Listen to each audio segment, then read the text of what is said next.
Que la paz y las bendiciones de Dios sean con ustedes. Bienvenidos a su programa Cultura y Conocimiento del Islam. Ya varias semanas de estar por órdenes y establecimiento del Estado de mantenernos en cuarentena. Para muchos ya empezó a convertirse en un desespero el estar en un encierro o el no tener una libertad de tránsito como comúnmente están acostumbrados día con día. Invitarles a que todos ustedes tengan la oportunidad de aprovechar este espacio, puedan ustedes leer un libro o leer la Biblia en su defecto para los hermanos cristianos, reflexionar sobre ella como corresponde. Para los hermanos musulmanes, invitarles a la lectura del Corán, que es muy importante, el mantener esa dinámica de estarlo leyendo de manera constante, como también una serie de libros que están en la red para ser descargados y poder fácilmente mantenernos formándonos día con día y no caer en el desespero que ocasiona el hecho de que no podamos salir, por un lado a laborar libremente y otros a actividades diversas que realizan día con día. Como sucedió la semana pasada, el viernes pasado, para ser exacto, el hermano Bilal no pudo estar con nosotros. Igual en esta ocasión se da la situación que no va a poder estar nuevamente con nosotros, pero más sin embargo vamos a tener la oportunidad, sí, hacer el enlace telefónico para poder conversar con él y llevar a ustedes el tema que corresponde cada viernes. En esta ocasión, previo al enlace de la llamada telefónica con el hermano Bilal, vamos a discutir un tema sumamente especial, dado que en la realidad o en la tradición que hemos tenido, en la educación formal que nos han otorgado en estos diferentes centros educativos, aprendimos que el Renacimiento fue único y exclusivo de Europa. Ellos fueron los principales participantes o que llevaron al desarrollo de ese periodo del Renacimiento como parte de la historia que manejamos. Pero en la realidad hay una parte que la desconocemos y en esta ocasión vamos a hablar sobre ello. Y nos referimos al aporte islámico que produjera al Renacimiento en ese periodo de la Europa. Acordémonos que muchos de los textos que en ese entonces teníamos a la disposición, muchos fueron producto de un señalamiento de la Iglesia Católica de aquel entonces, que terminaron siendo destruidos. Entonces, algunos de estos textos fueron rescatados por musulmanes, quienes se dieron a la tarea de hacer traducciones al árabe y posteriormente profundizar y mejorar lo que ya estaba establecido en estos textos científicos, filosóficos de ese periodo. Así es que en esta ocasión vamos a conocer esos aportes tan importantes que dio el Islam al Renacimiento en el periodo de la época en que Europa estaba sumergida en un caos, en unas controversias intelectuales, sociales y políticas que siempre afectan los periodos de desarrollo. Bien, pero antes de empezar, ya tenemos enlazada la llamada telefónica con el hermano Bilal. Hermano Bilal, bienvenidos a Cultura y Conocimiento del Islam. En lo que va a ser el desarrollo de este programa, hermano, te voy a dejar las siguientes inquietudes para que tú las puedas desarrollar. La primera sería, ¿qué es el Renacimiento? Para que los hermanos y amigos puedan conocer qué es el Renacimiento, dónde surgió el Renacimiento y algunos representantes de ese periodo del que estamos tratando en esta ocasión. Luego, me gustaría que habláramos un poco del impacto islámico en el Renacimiento, especialmente en la ciencia, y cómo es que llegan al Renacimiento los conocimientos islámicos. Bienvenido a su programa, hermano, y te dejo las preguntas a tu disposición. Un saludo muy especial para todos los amigos que sintonizan esta edición del programa Cultura y Conocimiento del Islam en El Salvador. Un saludo muy afectuoso para todos los hermanos y las hermanas que también viernes a viernes nos acompañan con su amable sintonía.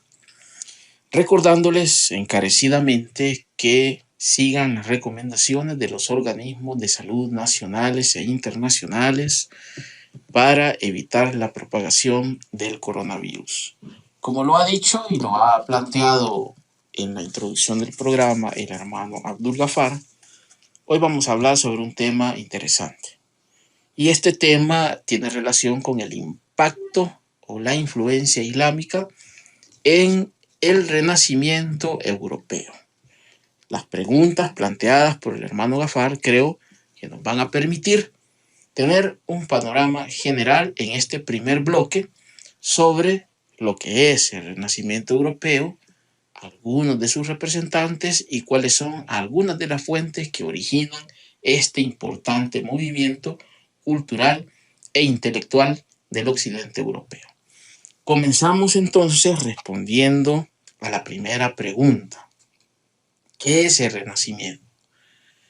Básicamente, el Renacimiento europeo es un movimiento cultural, intelectual, social y político que da un giro importante a lo que venía siendo la tradición europea heredada desde la Edad Media, en donde la influencia y el poder de la Iglesia romana era prácticamente la que determinaba la dinámica de la sociedad en la mayoría de sus ámbitos. El Renacimiento rompe un poco con esa hegemonía de la Iglesia y plantea una nueva forma de ver el mundo. De hecho, dentro de esos planteamientos nuevos está el de volver la vista hacia el antiguo legado greco-romano. Este movimiento que algunos historiadores ubican entre el siglo XV y el siglo XVI tiene una duración aproximadamente de unos 100 años, aunque hay algunos historiadores que lo alargan un poco y llegan a decir que en realidad la duración del Renacimiento abarca un periodo de unos 150 años más o menos. ¿Cuáles son los, sucesos más importantes que tienen lugar durante la época del Renacimiento que hacen de este periodo un periodo especial en la historia cultural del mundo? El primero de ellos, desde mi punto de vista, es, sin duda alguna, la llegada de la imprenta, que es un avance tecnológico que permite a muchos países, a muchas regiones y a muchas ciudades y grupos de población de Europa tener la posibilidad de leer algunas de las más importantes obras que hasta aquel entonces eran prácticamente propiedad de las clases clericales y las clases más adineradas de algunos países europeos. Con la imprenta se rompe un poco ese monopolio del intelectual, tal y como sucede en tiempos modernos con el Internet, que el Internet ha permitido a muchas personas tener acceso a cierta información que hace algunos años sería prácticamente imposible. La imprenta en tiempos de Renacimiento fue un avance de un impacto tan tremendo como lo es hoy el avance de las comunicaciones digitales. También no debemos de perder de vista que es en este momento cuando surge el movimiento de la Reforma dentro del seno de la cristiandad. Figuras como Martín Lutero y figuras como Erasmo de Rotterdam, por ejemplo, que fueron parte de ese movimiento que hoy se conoce como el movimiento protestante, que dio lugar precisamente a una separación, tal vez no en ese momento, pero más adelante, entre lo que es la iglesia romana y lo que se conoce ahora como las iglesias protestantes, que luego mutan a las que modernamente conocemos en algunos países como iglesias evangélicas. Bien, son entonces dos de los sucesos más importantes que tienen lugar dentro de esta época de Renacimiento, sin olvidarnos, obviamente, con esa explosión artística y científica que tuvo lugar en este momento. Y ahí podemos hablar de varias cosas. Por ejemplo, las grandes obras de arquitectura. Podemos hablar también de las grandes obras del arte plástico. Podemos hablar también de algunos inventos que fueron interesantes en esa época y que fueron planteados por algunos de los, no solamente teóricos, sino también de los más grandes científicos y artistas de ese momento, que de hecho en la parte que compete a responder la pregunta que trata sobre los representantes de este movimiento, vamos a tener una idea de quiénes fueron esos grandes artistas que hoy son considerados como representantes sin discusión alguna del Renacimiento europeo. Bien, pasemos entonces precisamente a hablar sobre esos representantes que tuvo el Renacimiento europeo, que siguen teniendo incluso hoy esa fuerza que ejerce una fascinación en las sociedades modernas, que incluso se hacen películas, documentales, se escriben libros sobre ellos. Y quizás el más famoso de todos estos artistas e intelectuales de ese momento, seguramente, y el más recordado, será la figura de Leonardo da Vinci, que seguramente muchos de los hermanos y de los amigos que están en sintonía de este programa van a recordar con facilidad. También hay que acordarse que en esta época surgen otros grandes artistas del mundo de la pintura, por ejemplo, del mundo de la escultura, del mundo de la cerámica y de la arquitectura, como por ejemplo Miguel Ángel, Rafael, Donatello, Botticelli, Fra Angelico, Giotto y otros artistas, de los cuales incluso hoy en algunos museos europeos se puede todavía apreciar ese legado artístico. También en filosofía no hay que olvidarse que hubo representantes muy interesantes que algunas de sus obras todavía están en circulación. Allí podemos mencionar, por ejemplo, la figura de Giordano Bruno, Nicolás de Cusa, Juan de Segovia, que fue un humanista español, que a él se le atribuye haber hecho la primera traducción del Sagrado Corán al castellano. También no hay que olvidarse la figura en filosofía de un personaje tan importante como Marsilio Ficino, que es uno de los fundadores de una institución muy interesante que fue fundada durante el Renacimiento y que se llamó, o se conoció mejor dicho, como la Academia Platónica de Florencia, que fue patrocinada por uno de los grandes mecenas del Renacimiento, como lo fue Cosme de Medici, perteneciente a esa famosa familia florentina. También no hay que olvidarnos de Giorgio Vasari, que de hecho a él se le atribuye, según algunos historiadores, el honor de haber sido el primero en utilizar la palabra renacimiento para todo este movimiento que tuvo su epicentro en la ciudad de Florencia y que tuvo también un movimiento importante en otras ciudades-estado de lo que hoy es Italia y que en aquel tiempo no era tal y como conocemos ahora la República Italiana, sino que era un conglomerado de ciudades-estado, entre las cuales destacaban, por ejemplo, Génova, por su potencia naval, destacaba también Venecia, también por ser una potencia naval, y por supuesto que destacaban otras ciudades por sus movimientos culturales y políticos, como por ejemplo Florencia y Siena, que eran dos ciudades también muy importantes. En lo político, no hay que olvidarse que durante esta época es que surge ese personaje vilipendiado, a veces mal conocido, que se llama Nicolás Maquiavelo y cuya obra más famosa es El Príncipe. Bien, para responder la otra pregunta, ¿cuáles son las fuentes que originan el Renacimiento europeo? La mayoría de los investigadores o buena parte de ellos, coinciden en señalar que la primera de las fuentes que da lugar al Renacimiento es que los europeos, especialmente las clases de alta cultura de ese momento, que obviamente están muy relacionadas también con las clases adineradas, porque hay que acordarse que en aquella época difícilmente las clases más desprovistas, las clases trabajadoras, los pobres de aquel momento, difícilmente tenían acceso a la alta cultura. Entonces, prácticamente el Renacimiento podríamos decir que es un movimiento que se inicia y se da en grupos de personas adineradas o grupos de personas que tenían acceso a ciertas cosas a las que no todo el mundo podía llegar.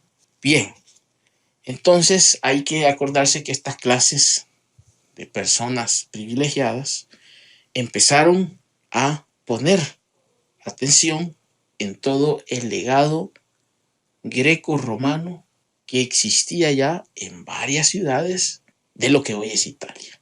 De hecho, algunos de estos monumentos, especialmente en arquitectura, en escultura, en pintura, todavía pueden ser apreciados en algunos de los más famosos museos que están ubicados en esa parte del mundo, que de hecho son un atractivo turístico que genera millones de dólares, especialmente a la República Italiana.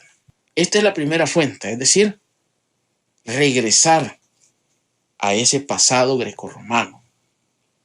Dicen algunos de estos historiadores que la segunda fuente que provoca de alguna manera este movimiento tendría que ver con una especie de fuga de cerebros de Bizancio. ¿Cómo así? Bueno, algunos de los más afamados eruditos de habla griega de Bizancio empiezan poco a poco a migrar al occidente europeo y encuentran una especial acogida en algunas de estas ciudades-estado de Italia, especialmente Venecia y Florencia. Uno de los llamados próceres era un filósofo bizantino conocido como Gemistos Pletón, que dicen estos historiadores que por ahí van a quedar en la bibliografía para que ustedes puedan tener idea de en qué textos pueden encontrar esto que estamos anotando. Señalan que es el que reintroduce en Europa occidental, especialmente en esa región, la región de Florencia, el interés por los estudios platónicos. Y de hecho este personaje ejerce tal influencia en Marsilio Ficino, que lo mencionamos anteriormente, y en Cosme de Medici, que los motiva a través de sus conferencias a fundar una academia platónica en donde se discuten y se estudian los textos de Platón. Esa sería una segunda, digamos, fuente que da origen al Renacimiento, porque no solamente llega Gemistos Pletón, sino que, por ejemplo, llega el cardenal Besarión, también un afamado erudito bizantino, que se llega a instalar definitivamente a lo que es estas ciudades-estado de Italia. El concilio de Ferrara, que de hecho fue un intento que hubo por unificar a la iglesia ortodoxa de Bizancio con la iglesia de Roma, es un primer paso que va abriendo las puertas para que muchos de estos sabios de habla griega lleguen a instalarse a esa parte del mundo. Y luego está también la situación de la conquista de los turcos de Constantinopla en 1453, un golpe definitivo que definitivamente obliga a muchos de estos sabios a abandonar Constantinopla y a residir permanentemente en estas ciudades-estado, especialmente en Florencia. Así es como llega toda esa camada, por decirlo así, toda esa generación de grandes sabios bizantinos al occidente europeo, que son los que no solamente traducen las obras al latín, sino que enseñan griego y dan conferencias sobre el pensamiento platónico.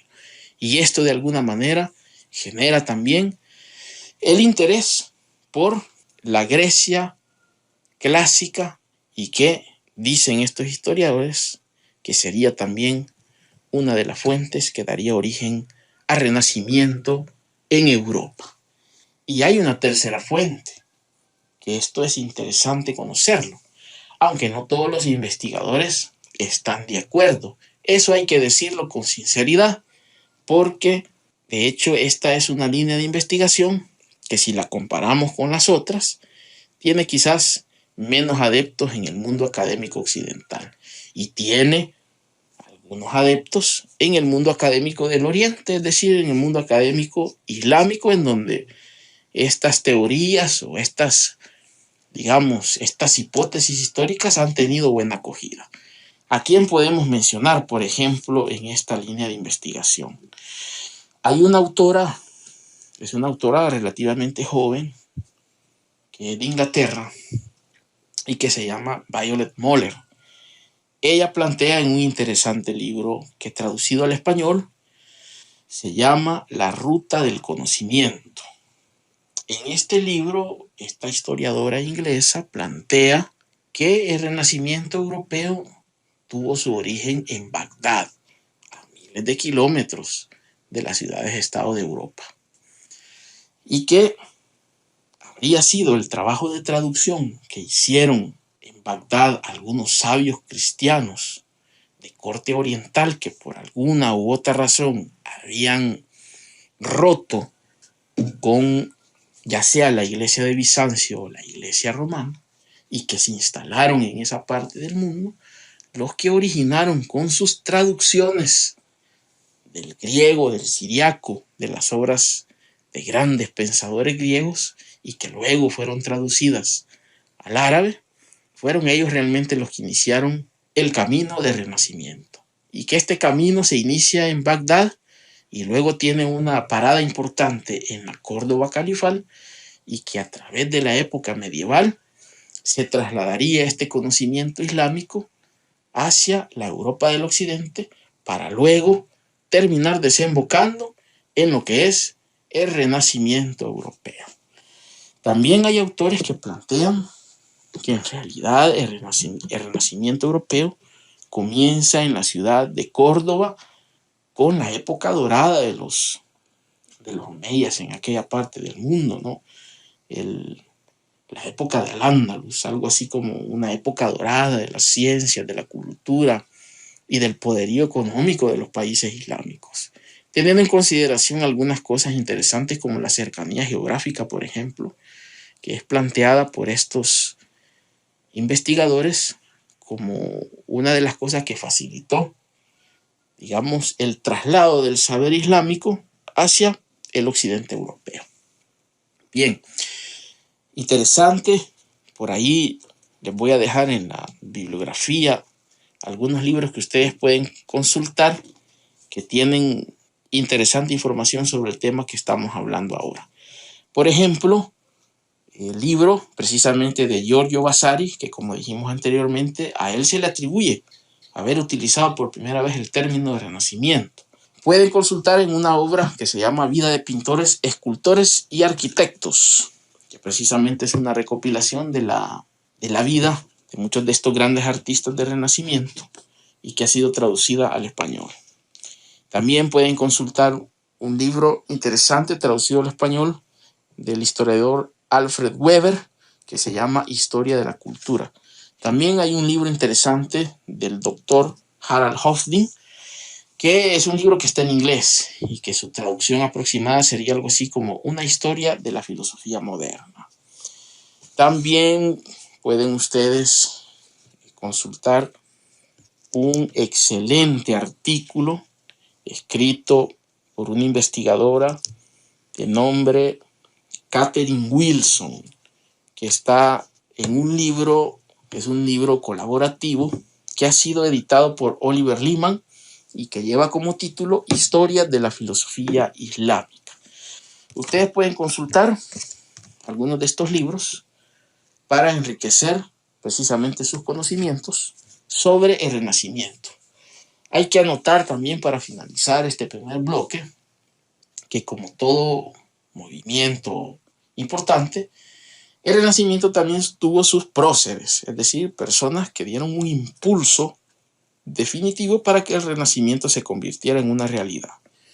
Y aquí hay que mencionar, bueno, ya lo dijimos, al famoso pensador bizantino Gemistos Pletón como uno de los personajes que dieron un impulso definitivo al Renacimiento.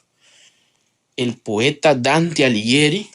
Bien, también cabe destacar aquí la figura por ejemplo, de Petrarca y de Giovanni Boccaccio, que fueron también proto-renacentistas o próceres del renacentismo, que es importante destacar para ampliar el panorama del Renacimiento. Planteado esto, creo que nos vamos a ir a una pequeña pausa, en que tenemos que regresar con el segundo bloque, en el cual vamos a hablar ya acerca de las influencias islámicas dentro del panorama intelectual y cultural del Renacimiento europeo.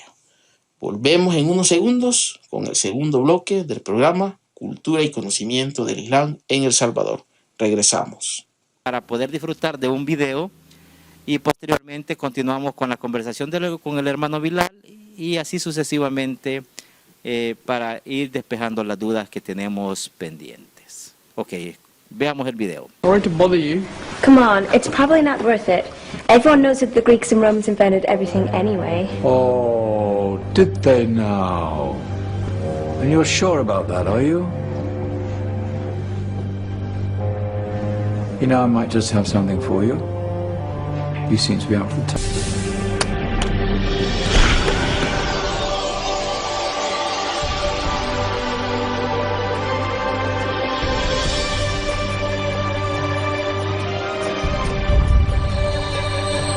What's going on? Welcome to the Dark Ages, or as it should be known, the Golden Ages. Who are you? I am Al-Jazari, engineer and ingenious inventor. I thought you said this was the Dark Ages. It doesn't look very dark. That's because it's all a matter of perspective, my soon-to-be illuminated friend. Of course, there are parts of the world that weren't dark at all, but in a civilization that stretched from Spain to China, the golden rays of discovery and invention shone over everything. What civilization? The Muslim civilization, my young friend. Through scholars and scientists of various faiths, some of the most important discoveries known to man were made at this time. Discoveries that drew on knowledge of the ancients, but have more connections with your modern world than you could possibly ever imagine. Like what? Well, all sorts of things. We've got to get a picture of this. I knew it was a good idea. Who are you? Allow me to introduce Ibn al-Haytham, a great scientist whose ideas led to the invention of the camera. You invented the camera? I laid the foundations for modern cameras by explaining how our eyes work. I found a way of projecting an image onto another surface through a small hole in a dark room, later called camera obscura. Think of all the things that evolved from this discovery. Cameras, cinema, all share the same principle. Cool. Look out below! Who's that? That's my good friend, Abbas ibn Parnas, who gazed up to the heavens, passionate in his belief that man could fly. Whoa. Indeed, he dared to dream about flying 1,000 years before the Wright brothers. Do you know you all take your jet-setting holidays for granted, so it only seems fair to remember Abbas ibn Parnas. Stand by! I'm ready for takeoff!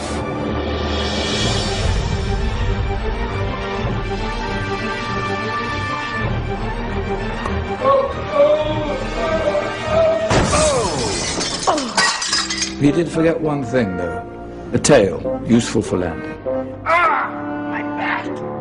Is there a doctor in the house? Did someone call? Ah, my old friend, why don't you introduce yourself to my young guests? I am Abul Qasim al-Zahrawi. Many call me the father of surgery. Did you actually do surgery back then? Of course we did. In fact, Many of the surgical tools that I invented are still used in your modern hospitals. Excuse me, a patient needs my attention. Scalpel? I think I may need some stitches. In that case, I'll use catgut. Catgut? From the gut of animals. Perfect for stitching up internal wounds. Your surgeons are still using it today. Sorry, mustache.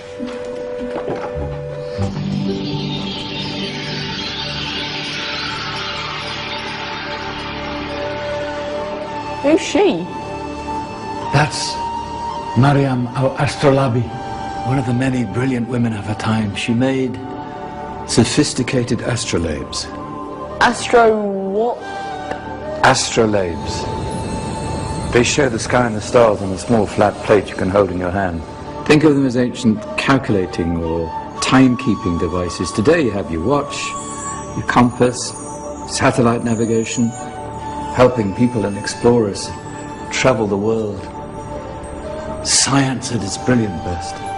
And all these things were developed during the Golden Ages. And that's just the tip of the iceberg. There were thousands of other inventions covering all areas of life, and in the years that followed, their influence spread across the whole of medieval Europe. So you see, it wasn't so dark after all. What about you? Me? What did you invent? Well, I don't want to be big-headed, but I made some groundbreaking advances in engineering. I suppose my most significant discovery converted rotary motion into linear motion using a crank and connecting rod. It's essential in pumps and engines. In fact, I've no idea how the Industrial Revolution could have happened hundreds of years later without such a device. Not that I ever get the credit I deserve. But my crowning glory was my amazing time-telling machine. My legendary elephant clock.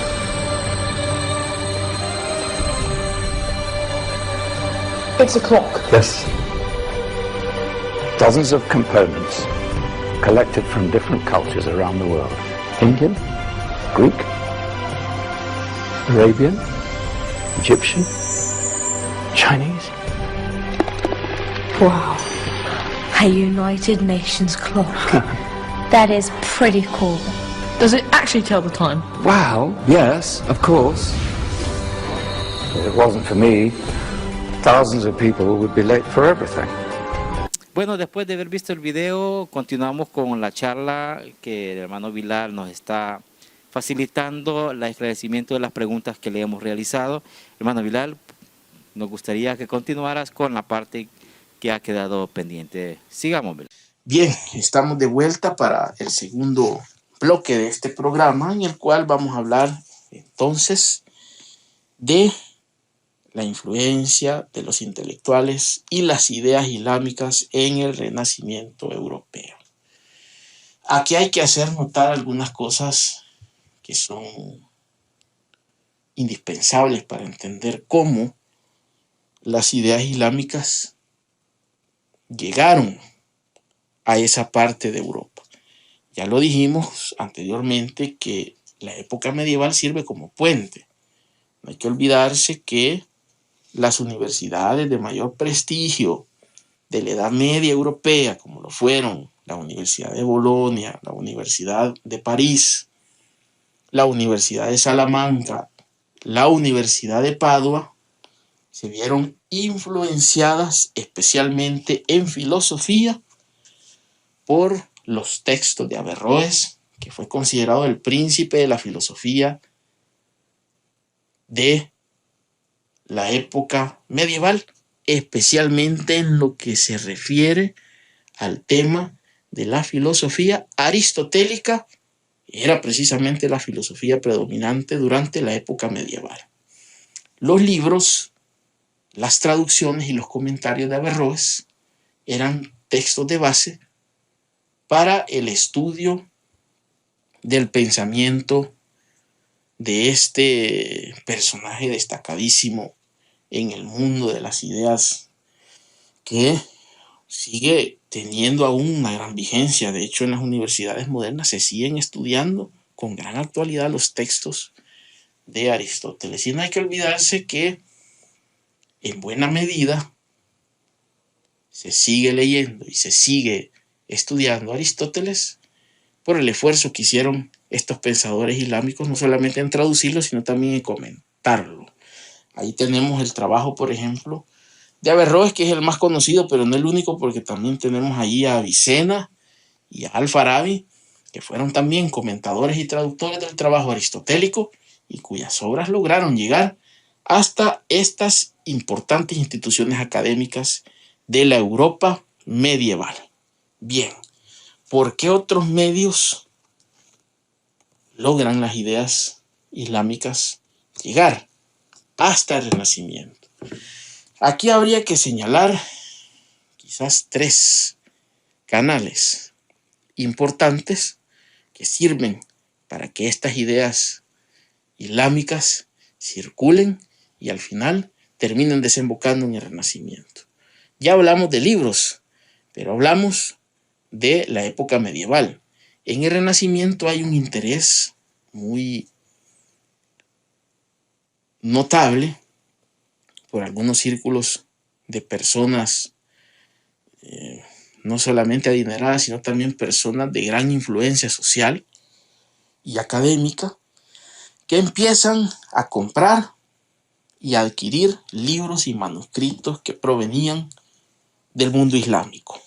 No hay que olvidarse que existió un importante intercambio comercial, especialmente en la ciudad de Venecia, con todo el mundo oriental. De hecho, Venecia era considerada una de las puertas del oriente hacia la Europa occidental.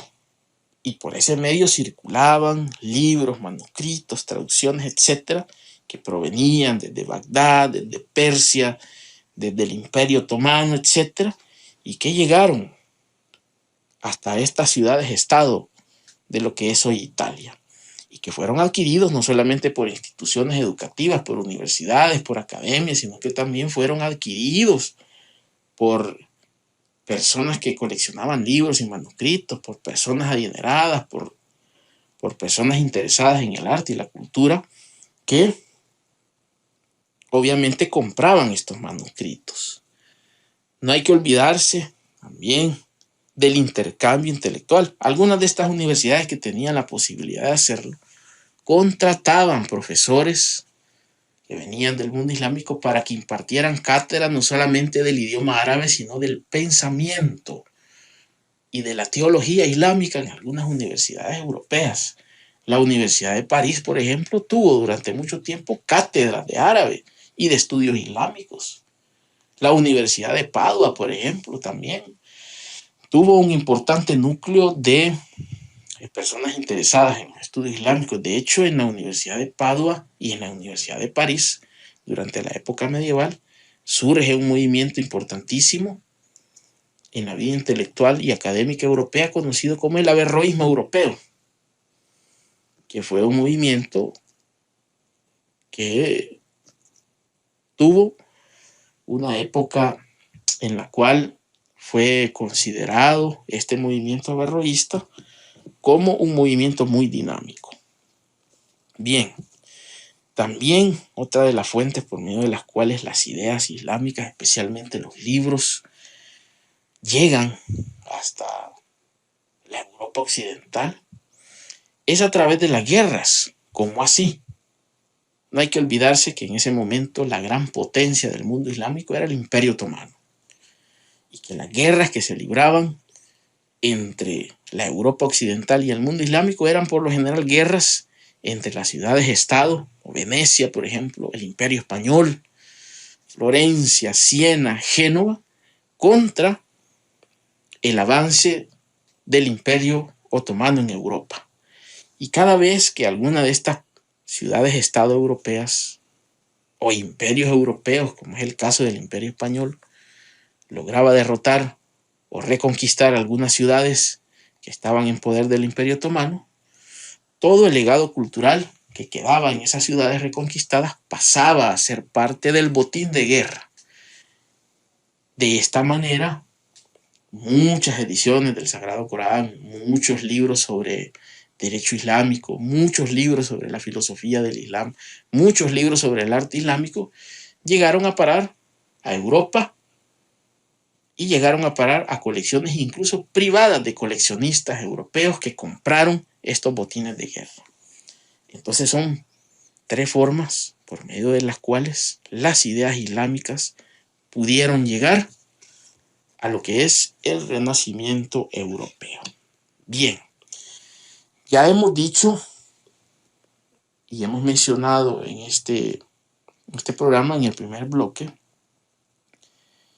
que hay un interesante artículo de Catherine Wilson, publicado en un libro colaborativo que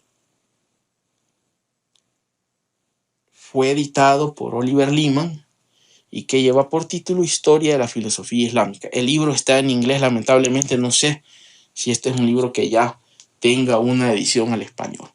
Pero bien, en este libro Catherine Wilson dice que por lo menos hasta el año 1600 los libros de los pensadores islámicos como Averroes, Avicena, Al-Farabi, Al-Kindi, libros de geógrafos importantes como por ejemplo Al-Idrisi, un cartógrafo importantísimo, Al-Biruni, eran trabajos que se imprimían en algunas editoriales europeas del Renacimiento y que no era raro encontrarse con estos libros no solamente en los círculos académicos, sino también en las instituciones académicas a donde llegaban estos libros y eran estudiados. Así que interesante este artículo de Catherine Wilson, donde nos habla de la impresión de libros de pensadores islámicos durante la época del Renacimiento. Y ella pues asegura que había un movimiento importante de impresión de libros de estos pensadores. Bien, ¿en qué áreas de la ciencia renacentista los pensadores islámicos tuvieron mayor impacto? Tuvieron impacto casi en todas las manifestaciones artísticas, en la poesía, en, por ejemplo, la geometría. También tuvieron impacto en la arquitectura, pero hay tres disciplinas en las que el impacto fue muy notable. ¿Y cuáles fueron estas disciplinas? La astronomía, por ejemplo, hay un importante astrónomo musulmán, Ibn al-Shatir, que de hecho él ya planteaba antes que Copérnico una teoría sobre la rotación planetaria, y que esta teoría de la rotación planetaria, según lo que apunta un investigador que se llama Robert Jones, que de hecho tiene una tesis doctoral bellísima, que se llama, bueno, está en inglés, pero siendo una traducción más o menos libre, sería algo así como el aprendizaje del árabe en el Renacimiento europeo. Este Robert Jones plantea que, por ejemplo, la teoría de la rotación planetaria de Ibn Shatir le sirve de base a Nicolás Copérnico para sus planteamientos e hipótesis astronómicas, que fueron condenadas por la Iglesia de ese tiempo. También en filosofía, ya lo hemos dicho, Averroes, por ejemplo, personaje capital, sobre todo en lo que tiene relación al pensamiento aristotélico. También Avicena, ya lo hemos dicho, Al-Farabi, Al-Kindi, que eran personajes conocidos en el mundo académico del Renacimiento, especialmente por los estudios y los comentarios que hicieron ellos sobre las obras de Aristóteles. Y quizás la disciplina en la que la influencia islámica fue más notoria y más prolongada en el tiempo, algunos dicen que incluso hasta entrado el siglo XVIII todavía, algunos textos de los pensadores islámicos eran utilizados como textos de cabecera en algunas de las más importantes universidades europeas, fue la medicina.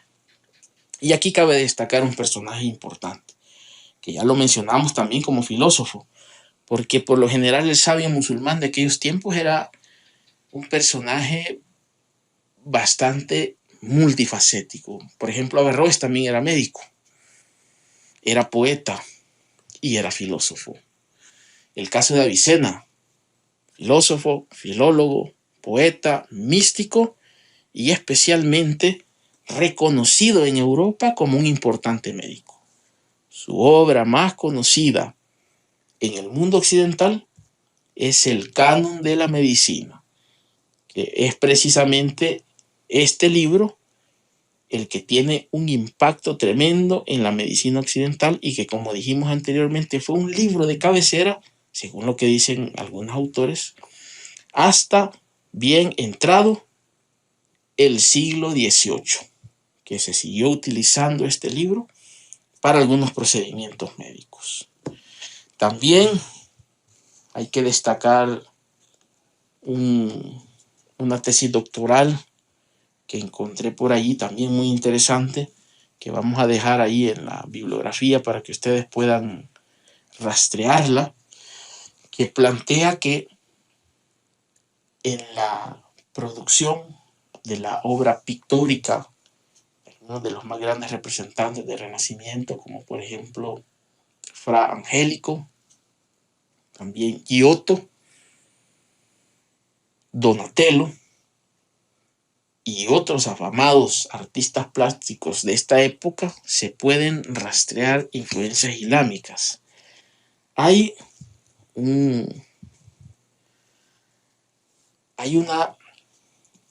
no es una moda, sino que es una forma de arte que algunos de estos investigadores le han denominado como algo así, pseudoescritura árabe en las creaciones pictóricas del Renacimiento. Es decir, que estos artistas afamados decoraban algunas de sus creaciones con letras o grafías que estaban inspiradas en lo que se conoce como el alfabeto árabe. Es decir, que algunas de estas letras fueron modificadas, pero que conservaron sus rasgos y que indiscutiblemente, dicen estos historiadores del arte, nos hablan de la tremenda influencia que ejercieron los pensadores y los artistas islámicos, especialmente los calígrafos. Y ahí en unas imágenes a ustedes les van a aparecer algunas de estas obras en donde pueden verse algunas de estas decoraciones inspiradas en la caligrafía árabe que adornan precisamente estas grandes creaciones de los artistas del Renacimiento.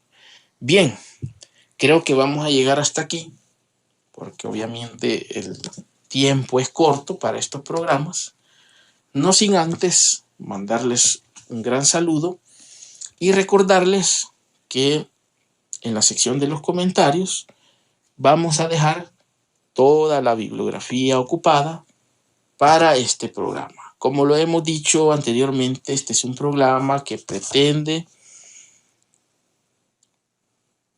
una cierta responsabilidad y que pretende basarse en investigaciones documentadas y en la seriedad. Por eso mismo nosotros casi siempre solemos compartir la bibliografía selecta. Así es que por ahí les va a quedar la bibliografía para que ustedes puedan tener una idea, y si ustedes quieren también pueden buscar, algunas de ellas están en formato electrónico y puedan tener un panorama más amplio sobre la influencia islámica en el Renacimiento europeo. Quiero también destacar, y esto se me pasó en el bloque 1, también un excelente ensayo escrito por la ensayista salvadoreña Matilde Elena López, que se llama Interpretación social del arte. Allí hay un interesante artículo sobre Dante Alighieri, en el que se plantea precisamente a este personaje como uno de los próceres del Renacimiento. También no quiero dejar pasar la oportunidad para recordarles a los hermanos y a las hermanas encarecidamente seguir las instrucciones de las organizaciones de salud nacionales e internacionales que pretenden evitar la propagación del coronavirus. Con esto, estimados hermanos, me despido de ustedes, esperando contar con su amable audiencia para la próxima edición del programa Cultura y Conocimiento del Islam en El Salvador. Que la paz de Dios sea con todos ustedes. Nos encontramos en la próxima edición. No me cabe la mayor duda que lo que tú has aportado es sumamente importante para nuestras comunidades y sirve para el esclarecimiento mucho del conocimiento que tenemos día a día. No me resta más que agradecerle la sintonía de este programa e invitarles siempre a acatar las disposiciones que las autoridades locales e internacionales están poniendo a la disposición con el afán de que seamos menos los que estemos contaminados con la pandemia del coronavirus. Así es que no me resta más que agradecerles la sintonía de este programa, que la paz y las bendiciones de Dios sean con ustedes. Nos vemos y nos escuchamos el próximo viernes a partir de las 7 de la noche. Cuídense mucho.